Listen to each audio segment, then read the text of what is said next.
Nagliyab ang isang pampasaherong bus sa Quezon Province habang bumabiyahe at may mga sakay na pasahero.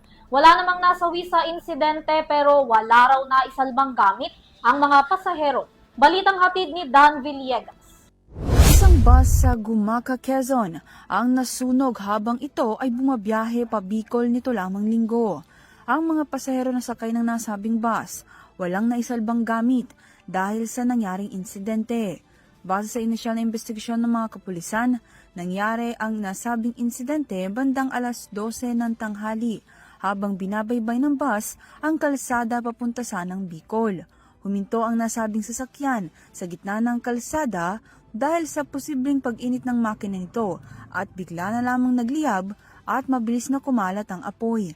Mabilis namang nakababa ang mga pasahero sa bus at walang naitalang nasawi o nasugatan sa nangyari. Agad na nirespondihan ng mga tauhan ng Bureau of Fire o BFP ang sunog at naapula ito makalipas ng ilang minuto. Iniimbestigahan na ng mga otoridad ang naging sanhi at pinagmulan ng apoy. Para sa Your TV News, Dan Villegas sumasaludo sa bawat Pilipino.